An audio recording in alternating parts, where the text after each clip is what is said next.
Não é comum ver Alex dar um pontapé, reflexo da situação do Coritiba. Comum é o sorriso cruzeirense. Foram só 4 derrotas no Brasileirão. E sempre que perdeu, a Raposa se recuperou logo na próxima rodada, assim. Quando o Germano segurou o Newton na área, o caminho para a 16ª vitória azul começou a clarear. Marcelo Moreno foi preciso. Vanderlei se esticou o máximo que pôde, mas não conseguiu. A facilidade da troca de passes do Cruzeiro impressiona, mesmo quando a bola não entra. Como é bem tratada, ela parece procurar quem joga de azul. Everton Ribeiro precisou de 2 chances. Parecia a fatura liquidada com 2-0. O líder do campeonato dificilmente cederia espaço. Mas o Coritiba conseguiu equilibrar. Martinúcio trouxe o Coxa de volta para a partida.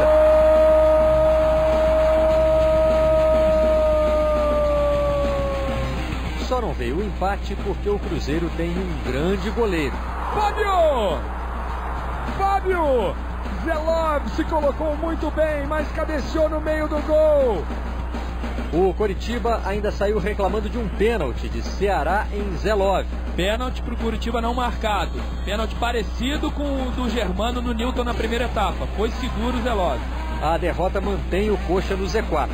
Considerando os tempos distintos, o mais razoável seria, e o objetivo seria o empate. Mais uma vitória do superlíder do Brasileirão. 19 rodadas sem ver ninguém à frente. O Cruzeiro impressiona e parece não perder o fôlego. E tem mais Campeonato Brasileiro aqui no Sport TV News para você. Daqui a pouquinho, todos os jogos que terminaram agora, os jogos das 10 da noite. No Beira-Rio, o Internacional fez a parte dele em cima do líder Cruzeiro, noite de Eduardo Sacha. Provavelmente Alex e D'Alessandro se perguntavam como superar o goleiro Bruno. Pegou Bruno! Gilberto logo percebeu que não seria nada fácil.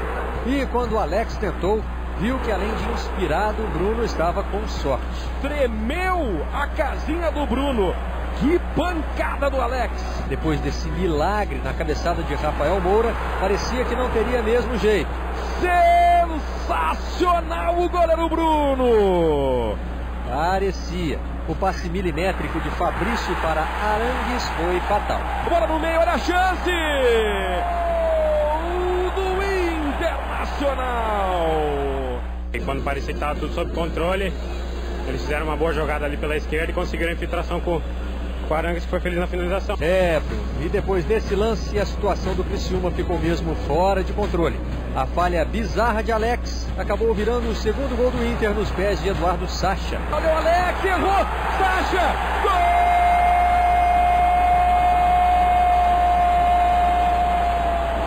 Ainda tinha aquele argentino louco para deixar o dele. E quando a oportunidade apareceu, foi no capricho. É pro D'Alessandro de primeira! Gol! Bonito gol de D'Alessandro! 3-0. Vitória tranquila do Internacional, que só não foi melhor porque lá estava Bruno, pronto para aprontar mais uma. Pênalti de Fábio Ferreira e Eduardo Sacha. Rafael Moura foi para a cobrança e... bem autorizado, perna direita, Bruno! Pegou o goleiro Bruno! E o 4º gol não saiu. Mas a noite foi de festa no Beira-Rio. Estamos já chegando aqui à meia-noite, o relógio vai bater meia-noite agora mesmo. É isso aí, virou a noite, virou o dia, mas nós vamos chamar agora, vamos continuar falando da rodada desta quarta-feira do Campeonato Brasileiro. Primeiro com o Odinei Ribeiro e o Wagner Villaron no Orlando Scarpelli. O Cruzeiro não só não dá chances aos adversários, como também os adversários, mesmo se o Cruzeiro desse chances, não aproveitaria, né? E o Figueirense em casa continua aí uma bela recuperação no Campeonato Brasileiro. Essa é a história de Figueirense e Corinthians. Odinei e Villaron, boa noite. Valeu, Barreto, boa noite para você, grande abraço aos amigos do News. Nós comentávamos isso aqui fora do ar, né, Villaron? Cruzeiro vai lá fora, dá aquela beliscada, perde alguns jogos normais, né? Mas aí pega aquele time que tá lá embaixo, vence, aí o São Paulo empata com o Flamengo, e hoje aqui, muito bem o time do Corinthians, depois de uma boa vitória diante do São Paulo, mas o Figueirense em casa vai bem. Aquela velha questão, um abraço ao Marcelo, aos amigos do News, o Cruzeiro não é líder por acaso. Além de ter uma grande equipe, ele se impõe mesmo fora de casa. A gente viu isso contra o Curitiba. E é o que a gente muitas vezes cobra da equipe do Corinthians. O Corinthians diante, não é nenhuma equipe brilhante, mas diante de equipes nitidamente inferiores tecnicamente, o Corinthians não consegue se impor. Então a gente viu a vibração com a qual o Figueirense jogou aqui no Orlando Scarpelli hoje. Claro, joga em casa, diante de sua torcida, mas tecnicamente o Corinthians é uma equipe superior, mas não consegue.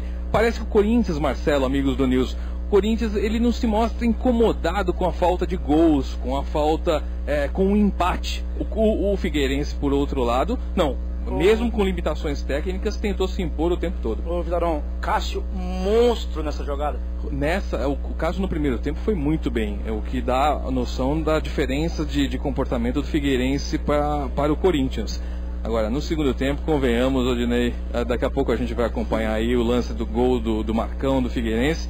O Cássio do alto ali dos seus quase 2 metros de altura, podendo usar os braços, saiu mal, demorou para tomar a decisão. Quando saiu, não conseguiu disputar a bola. O Vilarão, a chegada do Argel Fuchs fazendo muito bem para o time do Figueirense. Aqui em casa, especialmente, o Argel ainda não perdeu. O Argel conseguiu fazer essa mudança de comportamento do Figueirense, principalmente no Orlando Scarpelli. O Argel ele tem noção que ele tem diante de si uma equipe com limitações técnicas. Não é à toa que o Figueirense ainda tem como objetivo na classificação, embora tenha subido consideravelmente, o objetivo ainda é se livrar do rebaixamento. Mas o Argel conseguiu impor um estilo de jogar dentro de casa. O Figueirense é ousado, é agressivo e na maior parte do tempo consegue ditar o ritmo do jogo. Vilarão, ainda há pouco nós mostramos ali um gol do Thiago Heleno anulado e bem anulado, né? O tronco do Thiago Heleno, sem a repetição, imaginei que ele tivesse até mais adiantado do que realmente estava. Mas o tronco do Thiago Heleno um pouco à frente. O técnico do Corinthians mudou peças, colocou Lodeiro, Jadson, Luciano, mudanças, o Marcão acabou indo muito bem fazendo o seu gol. E essa bola do Guerreiro, hein? Pois é, um bom passe ali, uma boa arrancada do Luciano. Fez o que esperava-se que Lodeiro e principalmente o Jadson fizesse. Mas o Jadson, mais uma vez, não disse que veio uma peça nula na equipe do Corinthians. E aí o gol do Figueirense. Na hora do gol, Vilarão, na narração, né? Ao vivo ali, eu falei assim, o Cássio tá indeciso. E quando ele saiu em falso, né? Não, mas você foi preciso na narração, Odinei. Nem precisou de todos os ângulos para perceber isso. O Cássio ali demora para decidir o que vai fazer. Quando decide é tarde demais. Aí ele não consegue, mesmo podendo usar os braços, disputar essa bola no alto com o Marcão, que foi muito bem, fez a função dele. O Barreto, o Corinthians não faz um campeonato fora de casa como um time que quer o título, e o Figueirense vem fazendo dentro de casa um jogo interessante para permanência. E a rodada ainda foi ruim, muito ruim para o Corinthians. Todo mundo que briga ali, não vou dizer nem título. Para mim o Corinthians não está nessa briga pelo título, mas de Libertadores, de G4, todo mundo pontuou, menos o Corinthians. E aqui o Figueirense venceu com um gol do Marcão, saiu do banco e fez 1-0 para o time do Figueirense. Obrigado, Dinei. Obrigado, Vilarão. Daqui a pouquinho, então, a gente volta com as entrevistas coletivas. Só aguardamos aí o chamado dos nossos repórteres. Agora a gente continua girando pelos estádios que tiveram jogos às 10 da noite, como é tradição aqui no Sport TV News de quarta-feira. Hora de fazer contato com o Jader Rocha e com o meu compadre Lédio pelo G4. Aí, quando é 0-0, não é bom pra ninguém, né, Jader? Lédio, boa noite. Barreto, boa noite para você, boa noite a todos que acompanham o News. E para se ter uma ideia da questão do 0-0, e especificamente do lado do Grêmio, né, que é um time que faz muito poucos gols na competição, são só 19.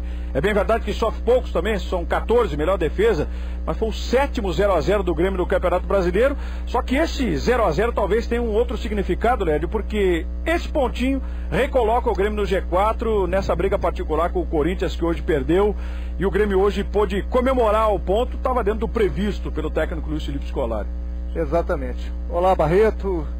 Barreto, você me conhece há muito tempo, você sabe que eu detesto 0-0. Agora, hoje aqui é uma maldade. O jogo foi bom, o jogo foi aberto, tivemos muitas chances de gol, bola na trave, lances polêmicos. 0-0 foi uma maldade que foi o jogo. O jogo foi bem intenso.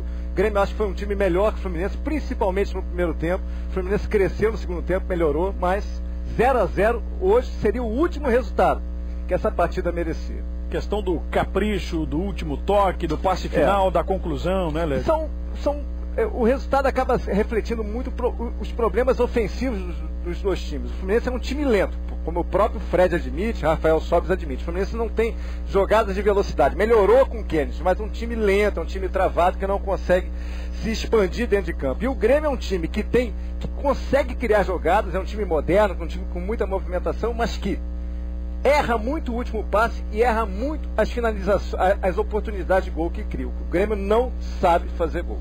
O detalhe é que tem esse sistema adotado pelo Filipão, né, com 3 volantes, os volantes que se movimentam, deixa um jogador por vez para criar, e lá na frente o Barcos tentando se virar, né? 19 gols em 24 jogos é uma marca muito ruim para um bom time que o Grêmio tem. O Grêmio empatou 7 vezes em 0-0 no campeonato e venceu 6 vezes por 1-0. É muito pouco. Dando uma olhada mais uma vez aí nos lances, então, aqui do Maracanã. O Fluminense hoje se ressentiu muito da ausência do Conca? É um organizador de jogo. Isso aí, essa função ficou a cargo do Cícero, que é um bom jogador, mas jogou muito próximo do Fred, principalmente no primeiro tempo. E o Fluminense não teve essa criação, muito menos com o Wagner. Wagner não achou o seu posicionamento em campo, não foi um jogador que nem defendeu muito mal, voltou pouco para ajudar a defesa e ofensivamente criou muito pouco. Então o Conca, apesar de não viver uma grande fase, o argentino não vive um grande momento, acaba fazendo falta. Por menos que ele resolva hoje, que produza pouco o Fluminense, assim mesmo ele ainda faz alguma diferença. Daquilo que você viu hoje no jogo, Lédio, das campanhas até aqui dos dois times, quem é que apresenta melhor fôlego para continuar tendo essa chance real de ser um dos 4 primeiros? Até porque para pensar em título, o Grêmio pode começar tanto que já entrou, né, no G4, o Fluminense está muito desgarrado, está a 4 pontos desse G4, o Grêmio está com um time mais equilibrado, está com uma defesa muito forte, uma reta final de campeonato, uma defesa segura faz a diferença. A questão do Grêmio é ser mais objetivo ofensivamente, não é só fazer gol não, é ser mais eficaz, ser mais pragmático. É um time que acaba sendo até de certa forma displicente na hora de fazer gol. O Dudu é um jogador que não define jogadas, o Luan também insiste muito no drible final. Quem vive um bom momento é o Barcos. O Barcos fez um bom jogo hoje, o Fred também lutou muito na frente, mas o Barcos foi superior. Aliás, um capítulo à parte também, os dois centroavantes, que são os capitães das duas equipes, tiveram oportunidades, um acertando a trave, outro pegando de voleio, como a gente viu há pouco aí, um lindo lance do Fred, né? O Fluminense cresceu muito no segundo tempo, o Jean fez um ótimo jogo pelo lado direito. Agora o Fluminense não consegue ter essa regularidade, né? Ele faz um primeiro tempo muito morno, muito apático, inclusive as entrevistas dos jogadores do Fluminense no intervalo eram muito morosas, muito monótonas, assim, meio que conformadas com o mau resultado. E no segundo tempo o time acordou, o time foi para cima e conseguiu tirar um pouquinho o Grêmio da zona de conforto.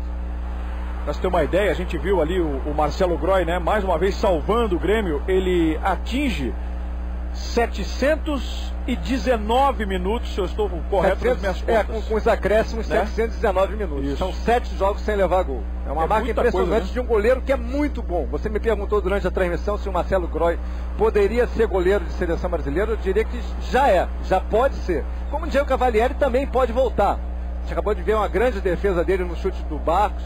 Também vi de novo um bom momento do Diego Cavalieri. Foi a noite também dos dois goleiros, que mostra que o jogo foi bom. Os dois goleiros foram muito bem, o Grêmio acertou 2 bolas na trave, o Fluminense conseguiu melhorar no segundo tempo. Valeu a pena. Apenas pouco menos de 7 mil torcedores no Maracanã, mas quem viu, apesar do resultado ruim para o Fluminense, o resultado acabou sendo pior para o Fluminense, viu pelo menos um bom jogo. Lédio, vamos então para a entrevista coletiva de Luiz Felipe Scolari, Felipão, técnico do Grêmio. Jogadores, a busca pelo resultado, a forma como eles se comportam nos treinamentos, isso me faz acreditar muito que nós poderemos estar sim entre os quatro, se forem os 4, se forem a Libertadores. Mas a gente não deve esquecer e não pode esquecer que provavelmente dentro dos cálculos que a gente já fez, fora o Cruzeiro, as outras equipes têm no mínimo 6 a 7 equipes disputando 3 vagas. E aí vai dar sequência, vai do que a gente vai fazendo durante os jogos e vai de uma situação de trabalho que ainda pode evoluir um pouco mais, principalmente no aspecto de gols, e sempre levando aí de uma semana para outra essa possibilidade de estar naquele grupo. Se nós chegarmos aos 4, 5 jogos finais nesse grupo, acho que a gente tem boas possibilidades, porque tem uma equipe com boa qualidade tática. Lipão, boa noite. Boa noite.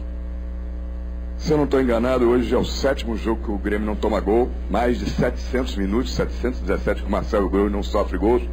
É por aí o caminho, o time que não sofre gols tem essa possibilidade grande, não sofrendo gols, poder ganhar, no máximo um pontinho, perde, deixa de ganhar 2 pontos, mas empata. A defesa é realmente um aspecto importante aí do seu trabalho?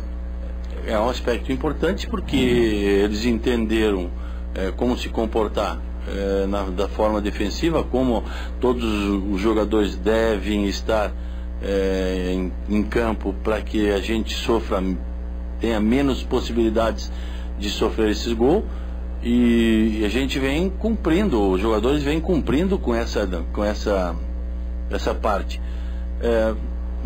A gente tem que melhorar um pouquinho nessa parte ofensiva para ver se continuamos tendo essa atenção e se melhoramos um pouco mais na parte de acertarmos os nossos chutes, da criatividade final e tudo mais. Claro que é bom não tomar gols, mas não sei se em determinado momento da competição, daqui 4, 5, 7, 8 jogos, não vale a pena mais arriscar perder um jogo do que só tentar conseguir esse ponto. Nós hoje no intervalo conversamos com ele, tínhamos que arriscar mais, tínhamos que arriscar um pouquinho mais, daí tivemos um pouco de dificuldade no segundo tempo, e acho que no final, dentro daquilo que nós temos e dentro da qualidade dos nossos jogadores, a parte tática que está evoluindo jogo a jogo, um ponto não foi ruim.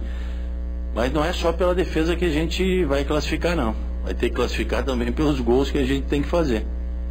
Muito bem, está aí parte da entrevista coletiva do técnico Luiz Felipe Scolari, sendo muito consciente daquilo que precisa fazer se quiser figurar entre os 4, né, Lê?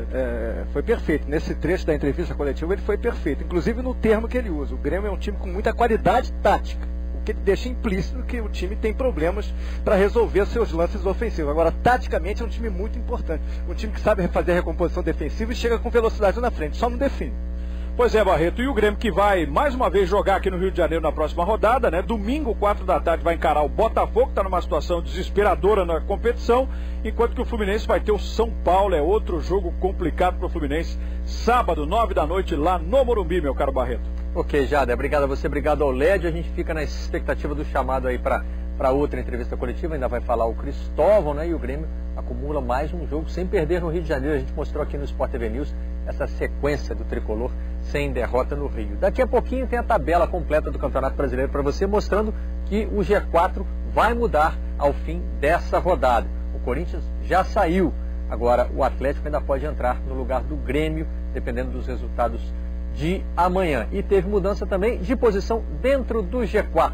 O Inter volta a ser vice-líder porque o São Paulo empatou com o Flamengo num jogo que teve emoção até o fim. Jogador expulso, virada rubro-negra e depois o empate no finzinho com Luiz Fabiano, Linhares Júnior e Belete estão aí para contar toda essa história pra gente. Boa noite, amigos. Boa noite, Barreto. Boa noite para o amigo ligado no Sport TV News. Estou aqui com o Belete, mas antes a gente vai passar pelo vestiário do Flamengo.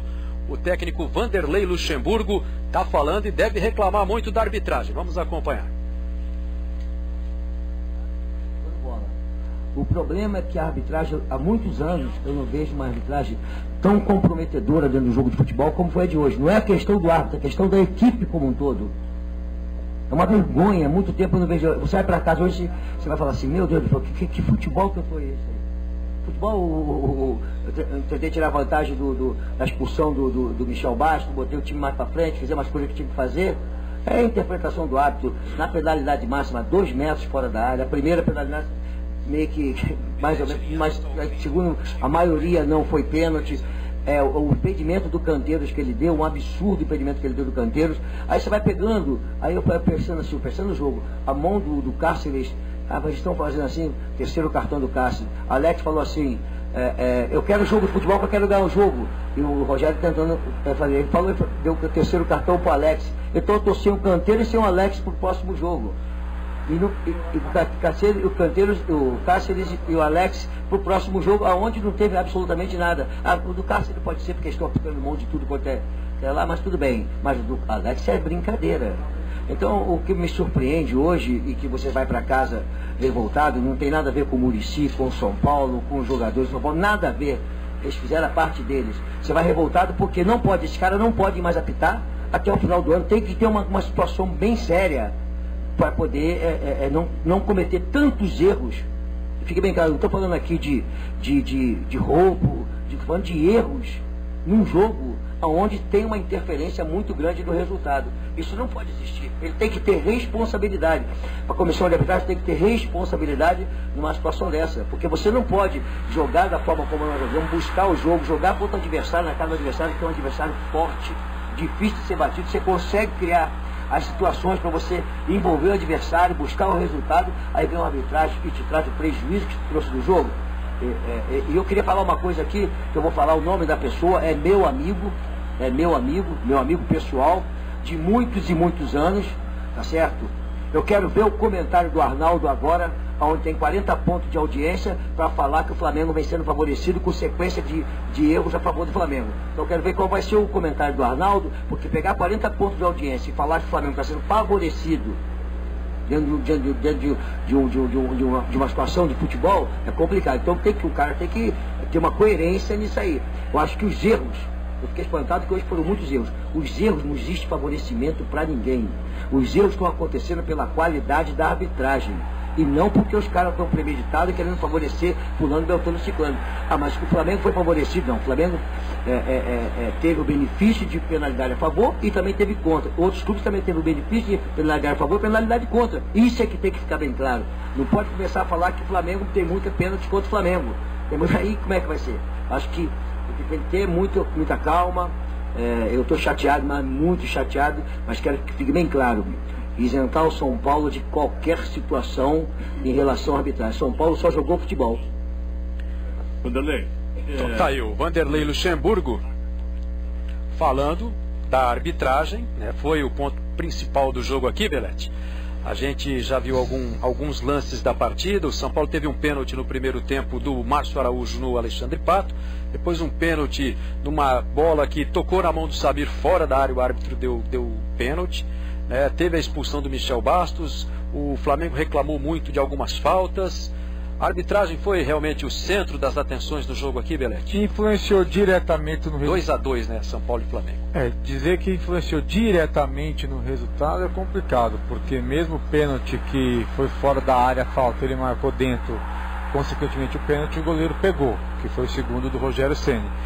Mas o Flamengo merecia vencer, jogou para isso, mostrou um futebol de mais velocidade, mais dinâmico. Foi inteligente a enfrentar um São Paulo com um ataque mágico, um ataque de muita movimentação. Quando fez o 2-1, eu até achei que o Flamengo havia encaminhado sua vitória, mas o Luiz Fabiano apareceu. A gente está acompanhando os melhores momentos. O São Paulo abriu o placar logo no começo do jogo com o pênalti cobrado pelo Rogério Ceni e criou algumas situações. Chegou a ter 67% de posse de bola contra 33% do Flamengo.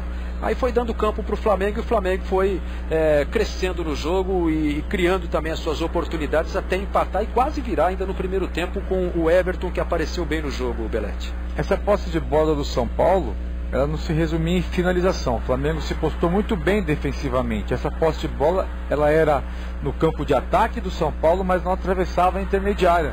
Foi quando o Flamengo começou a aproveitar os contra-ataques pelo lado direito do São Paulo, nas costas do garoto que atacava muito. O Luxemburgo até pediu para o Gabriel explorar muito as costas do Auro e por aí o Flamengo criou as melhores situações. Chegou o empate numa bola em que o Rogério deu rebote e o Everton, oportunista, aproveitou. E depois por esse lado do campo, né, Belete, pelo lado esquerdo de ataque, lado direito da defesa do São Paulo, algumas outras boas situações foram criadas ao longo da partida. O São Paulo enfrentou uma equipe com uma defesa muito bem fechada, então os laterais eram uma boa opção para o desafogo, para abrir um pouco mais o jogo para tentar a jogada. Só que essa sequência de jogadas ofensivas do São Paulo pela direita proporcionou ao Flamengo explorar o contra-ataque. No gol, por exemplo, na minha opinião, o Rogério poderia ter encaixado a bola, ele solta. Na aproximação dos jogadores do Flamengo, um deles consegue finalizar e fazer o gol. Essa foi a diferença. O Flamengo chegava muito para finalizar. O São Paulo tinha posse de bola, mas criava poucas jogadas. O lance polêmico é esse aí, né? O Samir vai para o lance, no giro do braço, acaba tocando com o braço na bola. Os árbitros atrás do gol, Belete, tiveram participação decisiva na marcação dos dois pênaltis. E esse foi um lance fora da área, ficou bem claro, e o Rogério acabou desperdiçando a cobrança. O Paulo Vitor fez uma boa defesa. E na volta do Rogério, o Everton perdeu uma chance de colocar o Flamengo na frente do placar, acabou chutando a bola por cima do gol. Ele tem que arriscar o chute mesmo, né? Tá sem goleiro, por mais que tenha um jogador ali no gol, é interessante arriscar. Aí o Paulo Vitor comemorando uma boa defesa no pênalti, o Rogério bateu no mesmo canto, o Paulo Vitor aproveitou isso, tentou ali e conseguiu pegar. E só deu Flamengo no segundo tempo. Muito inteligente, muito mesmo, porque ele explorava o contra-ataque, a velocidade. O São Paulo ficou ansioso com a boa marcação do Flamengo e o time saía muito. Os volantes, os laterais tentavam ajudar o ataque, abriam espaço, proporcionando o contra-ataque para o Flamengo. O Everton foi um jogador importante nessa puxada de contra-ataque, mas ele acabou saindo da partida num lance em que o Michel Bastos pegou muito duro. O árbitro demorou até para definir a expulsão do Michel Bastos, só depois que a bola foi chutada para fora é que ele mostrou o cartão vermelho, e mostrou com propriedade, porque o Michel Bastos deu uma entrada violenta e tirou o Everton inclusive do jogo. E foi muito bem o árbitro aí, né? Ele ia dar a lei da vantagem, o Flamengo tem a oportunidade de gol e depois ele vem e mostra o cartão vermelho. Foi muito bem o árbitro nessa aí. E aí o impedimento que não existia. A posição do Canteiros era legal. O Luiz Fabiano, que está ali no meio, dando uma de defensor, dava condições. Bandeira errou. O Fabrício Vilarinho que corria pelo lado e depois na sequência, num escanteio cobrado pelo Canteiros, o Alexandro virou o jogo. O jogo já estava no finalzinho, dava até a impressão de que o Flamengo, com um jogador a mais, poderia segurar essa vitória, Belete. Mas ofereceu o campo e o Luiz Fabiano apareceu para empatar no final.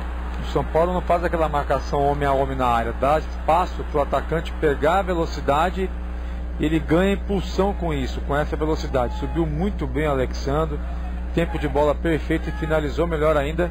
Aí o Rogério não tinha chance. E na pressão o São Paulo foi buscar o empate e a bola acabou sobrando para o Luiz Fabiano. Voltou contra o Coritiba, jogou contra o Corinthians e é o primeiro gol dele nesse retorno, né? Ficou um longo tempo afastado. A volta do Luiz Fabiano ao Morumbi, o reencontro com a torcida, e ele selou o empate, que acabou tendo um sabor melhor para o São Paulo do que para o Flamengo pelas circunstâncias do jogo, Belete. Exatamente, Linhares. Luiz que entrou no lugar do Pato, que não gostou da substituição, nem cumprimentou o Luiz Fabiano na entrada, e acredito eu, nada contra o Luiz, nada contra o Muricy, foi simplesmente do jogo. O Luiz entrou, deu realmente, faz a defesa adversária se preocupar um pouco mais, e no cruzamento, um dos poucos do segundo tempo, ele estava ali na área e conseguiu fazer seu gol. Portanto, 2-2 aqui no Morumbi, meu caro Marcelo Barreto, lances polêmicos, muita reclamação, principalmente do Flamengo e do Vanderlei Luxemburgo. O jogo terminou com um empate que não foi bom para nenhum dos dois times. O Flamengo está lá na 10ª posição e o São Paulo perdeu a vice-liderança para o Internacional, que venceu o Criciúma lá em Porto Alegre. O São Paulo caiu para terceiro neste G4 do Campeonato Brasileiro. O São Paulo joga contra o Fluminense aqui no Morumbi sábado, 9 da noite, e o São Paulo vai lá a Salvador para enfrentar o Bahia. Não vai poder contar com o Alexandre e com o Cáceres, os dois punidos com o terceiro cartão amarelo. Volto com você, daqui a pouco o Muricy fala por aqui, viu, Barreto? Obrigado, Linhares. A gente volta então quando vocês chamarem. É o Flamengo que enfrenta o Bahia, né? Só é um pequeno reparo aí. E a gente agora tem mais treinador falando. Começamos o nosso giro pelo Orlando Scarpelli e Mano Menezes da entrevista coletiva. Agora a gente volta para lá. Às vezes elas produzem efeitos positivos, às vezes elas não produzem. Depende muito de cada jogo e depende de como os jogadores entram. O que mais te incomodou nesse jogo de hoje, Mano? A derrota? O gol é aquele gol que você lamenta muito, porque a gente que está lá vendo os treinos, você treina muito aquilo. E aí o Gil, no momento do gol, até queria pedir que você explicasse, ele está na frente do Marcão. Pelo menos assim, o que parece ser o normal, ele estar atrás do Marcão. Não sei se é assim a marcação que você faz, a pontuação que você faz. Mas o gol aconteceu ali entre o Gil e o Cássio. Se você faz marcação individual no futebol, você tem que estar na frente, entre a bola e o jogador. Nós não fazemos marcação individual, nós fazemos marcação por zona. E Gil é um dos jogadores que fica na zona. Na verdade, ele saltou e foi encoberto pela bola. E Marcão nem veio de trás e tomou impulsão. Porque às vezes o jogador fica fora da linha, essa linha que a gente trabalha, e leva vantagem por correr dentro da área e aí consegue tomar uma impulsão maior. Mas não foi o caso. a bola encobriu, a gente provavelmente posicionou um pouquinho mal, porque senão essa bola não entra na defesa. Na verdade, tínhamos perdido um jogador de estatura também, que era Danilo, e tínhamos alterado já a equipe naquele momento, então é bem provável que essa alteração produziu alguma indecisão na hora de posicionar. Mano, nos próximos 7 jogos, 5 são fora de casa e você ainda vai ter que lidar com as convocações dos jogadores que já foram chamados, inclusive, para suas seleções. Acho que só o Lodeiro que ainda não foi. Você acha que isso pode atrapalhar na sequência, num momento decisivo do campeonato, como é outubro, principalmente no Campeonato Brasileiro? Claro que pode. A gente sabe o que significam esses jogadores, mas nós não temos outra solução. Nós temos que acreditar nos jogadores que temos, e eu acredito, e por isso até tenho falado para vocês que temos acelerado determinadas situações para que os jogadores estejam o melhor preparados possível quando precisarmos deles. E eu tenho certeza que eles vão estar. Esse é o técnico do Corinthians, Mano Menezes. Volto com você, Marcelo Barreto. Ok, obrigado, Thiago Crespo. E nós vamos agora com a repórter Janaína Xavier, que ouve Cristóvão Borges, técnico do Fluminense no Maracanã. Boa noite, Janaína. Não só para o Grêmio, como para o Corinthians. Queria que você analisasse a situação do Fluminense nesse momento do campeonato. Borges vai fazer agora uma análise da situação do Fluminense, que está cada vez mais distante do G4, que é o objetivo do Fluminense nesse momento no campeonato. Fluminense que não consegue vencer. Vamos ouvir então o treinador do Fluminense. Classificação para a Libertadores, sim. Claro, para isso tem que se fazer resultados. Nós não estamos conseguindo. Hoje tivemos dificuldades no primeiro tempo, mas no segundo tempo a equipe procurou, criou oportunidades, poderia até ter decidido o jogo. E os resultados, nós estamos empatando muito. E esse campeonato é campeonato de pontos corridos, e se você empata muito, vai ficando para trás. Precisamos mudar isso, temos consciência disso e estamos procurando. E uma hora vai acontecer. Temos agora a oportunidade contra o São Paulo, esperamos fazer uma vitória. Cristóvão, boa noite, a gente está ao vivo no Sport TV News. Queria que você fizesse novamente uma breve avaliação da partida e explicasse por que 2 tempos tão distintos do Fluminense. O primeiro tempo muito apático, e aí sim no segundo tempo é o Fluminense que o torcedor está mais habituado a ver. Eu não acho assim apatia, não. É que o Grêmio ele jogou melhor, ele criou mais dificuldades para a gente. Como eu falei, os atacantes deles, muita movimentação, e eles fizeram com que a nossa defesa ficasse muito recuada, e com isso nosso time ficou bastante espaçado, e aí a marcação fica distante, fica mais difícil, e ele com muita movimentação. Então não conseguimos encaixar essa marcação. E corrigimos no intervalo que precisávamos estar mais compactos. E aí ficamos mais compactos, marcamos melhor, e o Grêmio aí teve dificuldade, e nós, durante boa parte do segundo tempo, dominamos o jogo, criamos oportunidades, tivemos chance até de fazer gol. Cristóvão, por que a torcida pede tanto Birubiru? E eu queria saber de você acha que ele ainda não está pronto, ele ainda não está maduro o suficiente para carregar uma responsabilidade dessas, assim, de atuar no Fluminense como uma salvação, como parece que a torcida pretende que ele seja? Porque falou-se muito da coisa do jogador de velocidade, o Birubiru ele é rápido, mas eu não sei se o Birubiru já teve, até onde eu sei, ele não teve tanta sequência de jogos, e aí nesse momento, como começou-se a falar muito disso, aí a gente não vai pegar o Birubiru e dizer que o Birubiru que vai resolver isso, não é assim. Assim como os garotos também, a gente não coloca essa responsabilidade do jogador resolver a situação do Fluminense. A situação do Fluminense somos nós juntos, temos que resolver. Tem muita gente mais responsável para resolver isso. O Birubiru ele vai dar a contribuição dele, como ele já deu no jogo lá contra o Figueirense, mas não é ele que vai resolver esse problema do Fluminense. Quando tiver a oportunidade adequada, eu vou colocá-lo. Obrigado, Cristóvão. Chegou ao fim a entrevista coletiva do técnico do Fluminense, Cristóvão Borges. Boa amanhã, 15h30, só... Ok, muito obrigado então a repórter Janaína Xavier. Nós temos mais treinador falando, é Argel Fuchs, que conduziu o Figueirense a mais uma vitória sobre o Corinthians, do Orlando Scarpelli. Pode ter certeza disso. A gente trabalhou muito para fazer isso. Eu quebrei minha cabeça 2 dias aí para pensar numa escalação, para mudar, para acertar a escalação, para acertar um sistema de jogo. Isso é o meu trabalho. Você fazer toda uma logística para esse jogo, que foi um jogo especial para nós. Nós fizemos uma logística diferente, tivemos uma parte diferente com os jogadores. Então tudo isso é importante, porque coroa com uma vitória, e ainda mais quando você vem de dois empates e 2 derrotas, e o primeiro turno nosso, que eu lembro, do Figueira, o Figueira não tinha nenhum ponto até esse jogo, 0. Agora tem 3, com mais 2 são 5. Então nós já começamos um segundo turno muito melhor do que o primeiro. Então isso nos dá um alento. Não ganhamos nada, não estamos longe disso. A nossa briga ainda continua contra o rebaixamento, certo? Entendeu? Mas não vamos sofrer por etapa. Quero que vocês, entendeu? Entendo que vamos esperar as coisas acontecer. Pode acontecer. Eu quero chegar dia 7 de dezembro e nós estarmos no 12º, 13º, 14º. Esse é o nosso objetivo. Esse é o meu objetivo, da diretoria, do clube, do presidente, dos jogadores. É esse. Então esse agora nós estamos jogando o nosso campeonato normal. Esse é o nosso campeonato. De 5 jogos, você perder 2, empatar 2, ganhar outra, Então nós precisamos continuar nessa sequência.